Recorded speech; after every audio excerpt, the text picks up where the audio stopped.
بسم اللہ الرحمن الرحیم۔ کورونا وائرس کے مرض میں مبتلا جب رہا تو میں نے اپنے وقت کو 4 حصوں میں تقسیم کر لیا تھا۔ پہلی چیز تو یہ ہے کہ جب کوارنٹائن آدمی ہوتا ہے اور دنیا سے کٹ جاتا ہے تو لامحالہ اس کو یہ احساس ہوتا ہے کہ اس کے ساتھ اگر کوئی موجود ہے تو وہ صرف اللہ ہے، اور اللہ کی ہونے کا احساس انسان کو اس سے رجوع، محبت، اپنی غلطیوں پر توبہ استغفار اور اسی سے امید وابستہ کرنے اور اسی سے رحمت کی توقع کرنے پر مشغول کر دیتا ہے۔ اور میں نے ایک بڑا حصہ کوشش کی کہ اس موقع سے فائدہ اٹھا کر کے اپنے حقیقی محبوب اپنے رب العالمین کو راضی کرنے کی کوشش کی جائے۔ اللہ تعالیٰ اس صحیح کو قبول بھی فرمائے اور اپنی رحمتوں سے نوازے۔ دوسرا حصہ جو میرا تھا وہ اس کے اندر بہرحال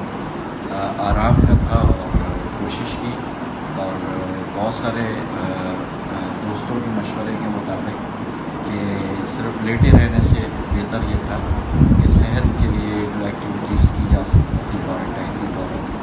وہ جاری رکھی۔ میں واک کرتا تھا کمرے کے اندر ہی، بیٹھتا بھی تھا اور لیٹتا بھی تھا۔ تیسری چیز تھی علاج معالجہ۔ جو ایلوپیتھک ٹرکس تھیں وہ اس کے اندر تو پیناڈول کی گولی تھی اور مجھے ملیریا کے لیے 4 دن دوائی دی گئی تھی ابتدا کے اندر۔ باقی سرویکس ٹی اور کیلسی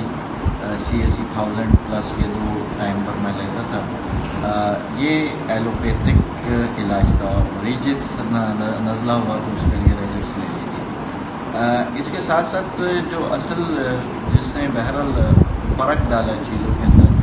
وہ وہی دیسی ٹوٹکے تھے کہ جو عموماً اختیار کیے جاتے ہیں۔ اب بڑے کہتے تھے کہ گرم پانی کا استعمال کریں،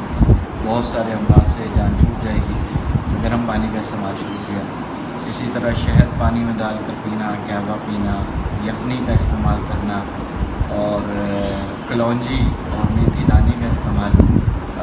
اس کو بھی اپنی روٹین کے اندر خوراک کے طور پر مینٹین کیا، اور اس کے نتیجے میں چیزیں بہتر ہونے لگیں۔ حالات اس طرح کے تھے کہ میرا یہ خیال ہے کہ میں کوئی 7-8 دن گزارنے کے بعد ٹیسٹ کروانے کے قابل ہوا یا سمجھ پایا، اور مجھے ٹوٹل 29 دن لگے نیگیٹو ہوتے ہوئے، یعنی 4 سیمپل نیگیٹو ہوئے۔ 29 دن اگر میں اس کو بریڈ سے کاؤنٹ کروں تو 2829 دن بنتے ہیں۔ اس دوران جو چیز تھی اس کے اندر ہم نے کوشش کی کہ جو دیسی ٹوٹکوں کے معاملات ہیں ان کو جاری و ساری رکھا جائے۔ ساتھ میں الحمدللہ رمضان شروع ہو گیا تھا، اور میں نے کوارنٹائن کے دوران جو ہے وہ 14 روزے رکھے الحمدللہ، اور مجھے کوئی اس طرح کی کہ نکاہت روزے کے دوران محسوس نہیں ہوتی تھی۔ البتہ روزہ کھول لینے کے بعد ابتدائی 5-6 دنوں کے اندر جو ہے کمزوری محسوس ہوتی تھی، اور پھر نماز کے لیے، عشاء کے لیے اور تراویح کے لیے کھڑا ہوتا تھا گھر پر، تو نسبتاً کچھ چیزیں ریلیکس ہونا شروع ہو جاتی تھی۔ یہ بات ٹھیک تھی کہ رات کو نہیں سویا، اور فجر کی نماز پڑھنے کے بعد سوتا تھا، اور اگر فون کی گھنٹیاں زیادہ بجنا شروع ہو گئے تو 11 بجے ہو جانا تھا، اور نہیں ہوتی تھی تو 1-1:15 بجے تک میں کوشش کرتا تھا کہ سونے دن میں کچھ وقت مل جاتا تھا آرام کا۔ تیسری چیز جو میں نے کی وہ یہ تھی کہ اپنا جو ویسے تو سوشل ڈسٹنس تھا، لیکن بہت سارے خیر خواہ دنیا بھر سے فون کرتے تھے، رابطہ کرتے تھے، حتی الامکان کوشش یہ ہوتی تھی کہ کوئی فون کرے تو اس سے فون پر حال احوال ہو جائے، اور سوشل میڈیا کا استعمال بھی کچھ نہ کچھ جاری رکھوں، آگاہی بھی ملتی تھی۔ اور خصوصاً میں ان لوگوں سے اس موقع پر بات کروں کہ جب ٹیلی ویژن چینلز کے اوپر اور سوشل میڈیا کے اوپر زیادہ خبریں نیگیٹو آتی تھی، تو ویسے ہی اعصابی طور پر آدمی پریشان ہوتا ہے، لیکن فلاں مر گیا اور فلاں میرا جاننے والا مر گیا اور وہ وینٹیلیٹر پر چلا گیا اور یہ ہو گیا اور وہ ہو گیا۔ اس کی نسبت جو صحت یاب مریضوں کی تعداد ہے وہ بہت بڑی ہے، لیکن کسی نے بھی، کسی چینل نے، کسی سوشل میڈیا پر اکا دکا لوگوں نے خود والنٹیئر کوئی ایک کام کر لیا ہو تو کر لیا ہو۔ عمومی رجحان جو ہے وہ منفی خبروں کا میں نے محسوس کیا وہ تھا، اور کرونا سے نکلنے کے بعد یعنی میرا کرونا میں مبتلا ہونا ایک بہت بڑی خبر تھی تمام چینلز کے لیے بھی، صحافیوں کے لیے بھی، اور سوشل میڈیا کے لیے بھی، لیکن میرا کرونا سے واپس آ جانا شاید مجھے محسوس ہوا کہ اتنی بڑی خبر نہیں تھی۔ تو میرا یہ خیال ہے کہ جو کرونا سے نکلنے والے مریض ہیں ان کی تعداد بہت زیادہ ہوتی ہے، اور جو لوگ اس مرض میں مبتلا ہو کر خالقی حقیقی سے مل جاتے ہیں، ان کے مقدر میں موت اس راستے کی ہوتی ہے، تو اس کا پروپیگنڈا بہت زیادہ ہوتا ہے۔ تو میرا یہ خیال ہے کہ خوف زدہ کرنے کے بجائے کاؤنسلنگ کی طرف جانا چاہیے، اور اس وقت بھی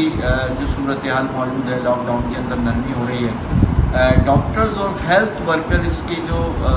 فرنٹ لائن پر ہیں، یعنی میں نے تو محسوس یہ کیا کہ جو ٹیم میرے گھر آتی تھی ٹیسٹ سیمپل لینے کے لیے، ان کو بھی پراپر کٹ مہیا نہیں کی گئی تھی، ان کے پاس بھی گلوز نہیں ہوتے تھے، ان کے پاس بھی سینیٹائزرز نہیں ہوتے تھے۔ تو یہ بہرحال ریاست کا کام ہے کہ اپنی مین لائن کو، ڈاکٹرز کو، نرسز کو، پیرا میڈیکل اسٹاف کو، ویکسینیٹرز کو، جو اس وقت فیلڈ میں اس مرض کی ریکی کر رہے ہیں یا اس سے براہ راست لڑنے کے لیے فوج کا کردار ادا کر رہے ہیں، ان کو پروٹیکشن جو ہے وہ دینی چاہیے، اور ان کی سیفٹی کٹس کا انتظام پر وقت ہونا چاہیے، اور یہ اگر سلنڈر کر جائیں گے تو بہت زیادہ مسئلہ ہوگا۔ دوسری چیز یہ کہ ایس او پیز کے اوپر عمل کرنا بہت ضروری ہے۔ ایس او پیز پر عمل نہ کرنے کے نتیجے میں ظاہر سی بات ہے کہ بہت ساری چیزیں خراب ہوتی ہیں، اور میں یہ کہتا ہوں کہ اگر میری فیملی کے اندر وائرس پھیل گیا تو اس کی وجہ یہ تھی کہ باہر تو شاید کچھ احتیاطیں میں کرتا رہا، لیکن گھر آ کر کے گھر کے اسی ماحول میں اسی طرح رہ جاتا تھا۔ تو میرا یہ خیال ہے کہ اس کے نتیجے میں چیزیں بڑھی، اور آپ کا ایک سوال یہ بھی تھا کہ جی جب آپ کی فیملی میں یہ چیز پہنچ گئی تو آپ کو کیا محسوس ہوا؟ جب میری فیملی میں یہ چیز پہنچ گئی تو مجھے اس مرض نے خود مجرم بنا کر ایک کٹہرے میں کھڑا کر دیا، اور میرا اس وقت بہت بڑا ٹارگیٹ یا ایم یہ ہے کہ لوگوں کو اس مرض سے واپس اللہ کرنے والا ہے۔ اللہ تعالیٰ نے مجھے بھی شفا دی، میری 2 بچیاں نگیٹو ہو گئیں، اہلیہ نگیٹو ہو گئیں، بھائی نگیٹو ہو گئے، اسی طرح بہنیں نگیٹو ہو گئیں، بھانجے بھتیجے نگیٹو ہو گئے،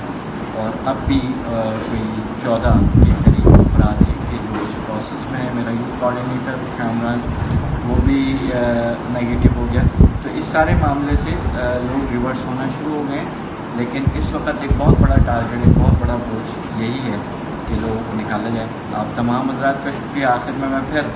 اپنے ان تمام لوگوں کا کہ جنہوں نے دعاؤں میں یاد رکھا، جنہوں نے حوصلہ افزائی کی، جنہوں نے خبرگیری کی،